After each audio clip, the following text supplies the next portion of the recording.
Hello बच्चों, कैसे हैं आप सब। बच्चों, आज आज की क्लास में हम पढ़ेंगे हिंदी व्याकरण और हिंदी व्याकरण में पढ़ेंगे हम वर्ण विचार, जो है वर्ण विचार की क्लास 2 मतलब पार्ट 2। पार्ट 1 में हमने वर्ण विचार की परिभाषा, उसके उदाहरण जाने थे और आज हम वर्ण विचार के भेद मतलब प्रकार जानेंगे। तो शुरू करते हैं अपनी क्लास। सबसे पहले वर्ण के भेद अर्थात वर्ण के प्रकार। वर्ण के 2 प्रकार होते हैं। सबसे पहला स्वर, दूसरा व्यंजन। अब हम स्वर और व्यंजन के बारे में जानेंगे। स्वर के बारे में मतलब उसकी परिभाषा, जिन वर्णों का उच्चारण स्वतंत्र रूप से और किसी अन्य ध्वनि की सहायता लिए बिना किया जाता है वे स्वर वर्ण कहलाते हैं। हिंदी भाषा में इनकी संख्या 11 है। ये 2 तरह से लिखे जाते हैं। पहला, अपने मूल रूप में अ, आ, ई आदि। दूसरा, मात्रा के रूप में किसी व्यंजन के साथ मिलाकर, जैसे कि क के साथ मतलब क प्लस आ तो बन गया का, क प्लस ई तो हो गया की आदि। इसमें हमने मात्राओं का उपयोग किया है।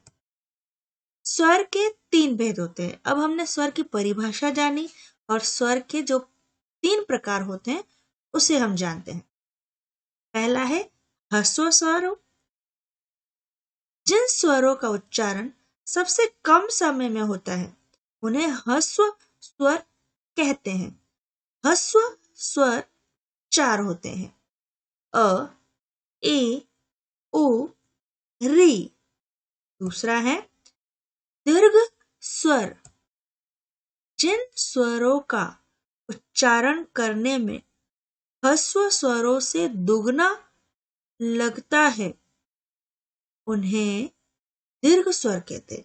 मतलब जिन हमने जो ह्रस्व स्वर पढ़े उसमें उच्चारण करते समय जितना हमें समय लगता है उससे दुगना हमें दीर्घ में लगता है, उन्हें दीर्घ कहते हैं। जैसे आ, ई, उ, ए, ऐ, ओ, औ।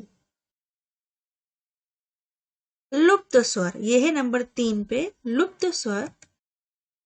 इनके उच्चारण में ह्रस्व और दीर्घ स्वरों के उच्चारण से तिगुना समय लगता है। ह्रस्व और दीर्घ के उच्चारण में जो समय लगता है उन दोनों से अधिक समय हमें किसमें लगता है? लुप्त में। जैसे ओम, लुप्त स्वर एक ही है। बाकी सब में हमने अ, आ, ई ये सब पढ़ा, पर लुप्त यह एक ऐसा ही स्वर है जिसके बोलने से हमें स्वर में लंबाहट मतलब उच्चारण करते समय उसका उच्चारण लंबा जाता है। बराबर। आगे हैं अनुस्वर। ये हमारे लुप्त स्वर के प्रकार हैं। तो उसमें पहला आता है अनुस्वार। इनका उच्चारण नाक से होता है, जैसे कंगन, दंगल, जंगल आदि। इसका चिन्ह इस प्रकार का होता है। दूसरे नंबर पे है अनुनासिक। इसका उच्चारण नाक और गले दोनों से होता है, जैसे चांद, गांधी, आंगन आदि। इसका चिन्ह क्या है? चंद्र का चिन्ह यहाँ होता है चंद्र। उसके बाद अगला है विसंग। विसंग इसका तीसरा रूप है। इसका उच्चारण ह के समान होता है। इसका उच्चारण ह के समान, जैसे हमने देखिए शब्द के अंत में 2 बिंदी है, प्रातः, अतः, दुह, ख, दुह, ख। अर्धचंद्र, इसका लुप्त का चौथा प्रकार क्या है? अर्धचंद्र। इसका उच्चारण आ तथा ओ के माध्यम की ध्वनि के रूप में होता है। इसका प्रयोग अंग्रेजी के शब्दों को देवनागरी लिपि में लिखने में किया जाता है, जैसे डॉक्टर, कॉलेज, ऑफिस। स्वर तथा उनकी मात्रा। स्वर की परिभाषा, भेद, प्रकार, उदाहरण सब जानने के बाद हम मात्राओं की ओर बढ़ते हैं। हर स्वर की एक मात्रा होती है। वैसे स्वर अपने मूल रूप में भी प्रयोग किए जाते हैं, जैसे अब, अनार, आम आदि। व्यंजनों के साथ आने पर स्वर मात्रा रूप में आते हैं, जैसे कान, कान में क को लगी आ की मात्रा। चील, च में लगी ई की मात्रा आदि। अ ऐसा स्वर है जो हर व्यंजन में मिला रहता है, उसकी अलग से कोई मात्रा नहीं होती है। क बोलकर देखिए तो जरा, क प्लस अ। हम इसका यह रूप बोलते हैं। इसी तरह सभी व्यंजन अ के साथ बोले जाते हैं। मेरे साथ आप भी एक बार उच्चारण कीजिएगा व्यंजन स्वर का। व्यंजन में जो शब्द आते हैं उसे अगर आप बोले क, ख, ग, घ, तो आप देखिएगा उच्चारण करते समय पीछे अ स्वर सुनाई देगा। आगे बढ़ते हैं। विशेष र के साथ उ और उ की मात्रा का प्रयोग इस प्रकार किया जाता है। रुख बराबर र प्लस उ प्लस क, र उ क प्लस अ। तो कैसे बना शब्द? रूप बराबर रुख, र प्लस उ प्लस क प्लस अ, रुक। अब रूप र प्लस उ प्लस प प्लस अ बन गया रूप। आगे व्यंजन। व्यंजन स्वतंत्र नहीं होते हैं, मतलब ये ऐसे शब्द होते हैं जिन्हें हम अकेला नहीं बोल सकते। स्वर हम कैसे स्वर अकेले बोल सकते हैं, अ ई, है ना?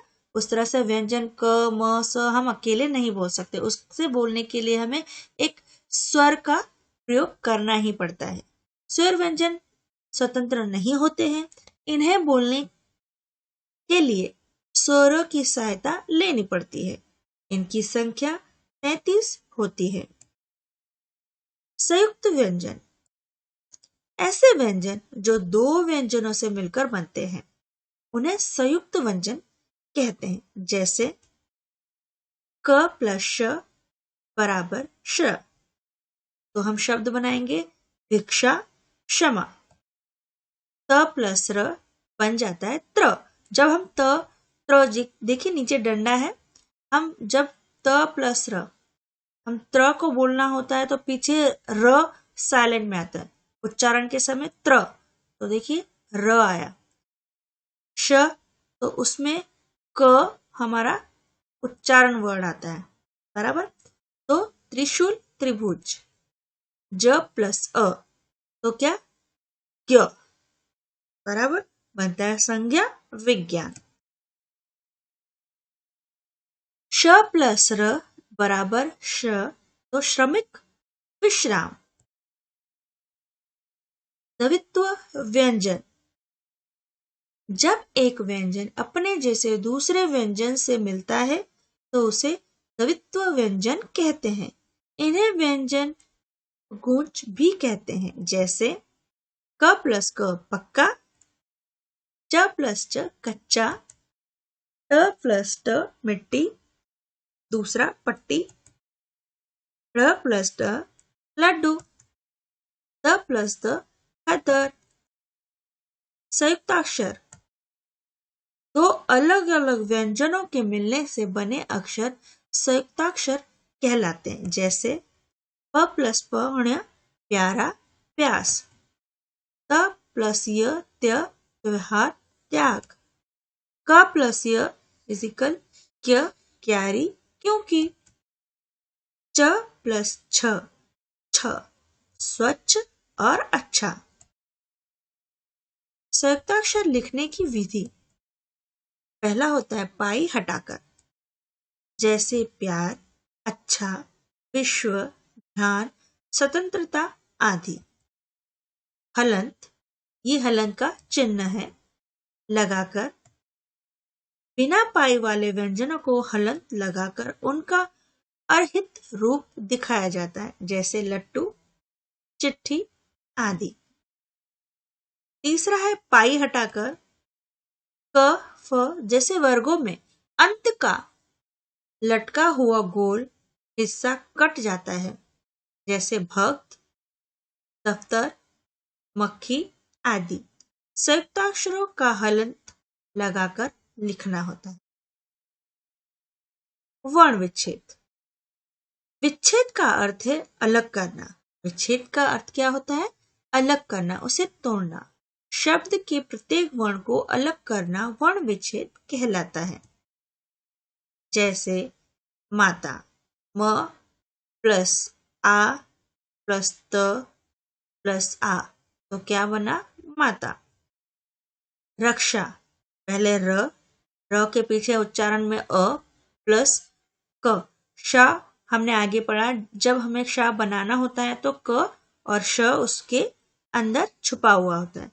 तो रक्षा को हम कैसे बनाएंगे? र प्लस अ प्लस क प्लस श प्लस आ। अंगूर को बनाएंगे अन प्लस ग प्लस उ प्लस र प्लस अ, अंगूर। प्रेम, प्र प्लस र प्लस ए प्लस म प्लस अ। ट्रक, ट्र प्लस र प्लस अ प्लस क प्लस अ। शन, श प्लस अ प्लस र प्लस म प्लस अ। स्मरणीय तथ्य।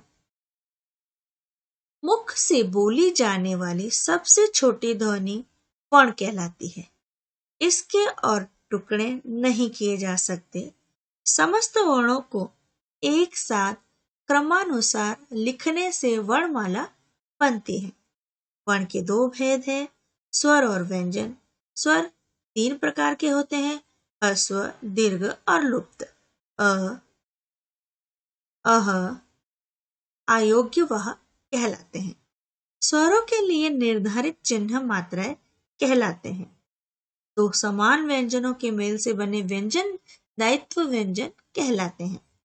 शब्द के प्रत्येक वर्ण को अलग करके लिखना वर्ण विच्छेद कहलाता है। तो बच्चों, हमने वर्ण के प्रकार संपूर्ण माहिती के साथ यहाँ पर जाना, समझा। उम्मीद है आप फिर से इसे पढ़ेंगे और समझेंगे। हम फिर से मिलेंगे अगली क्लास में। तब तक के लिए आप सभी को बाय, और मेरे चैनल को लाइक सब्सक्राइब करना ना भूलें। बाय।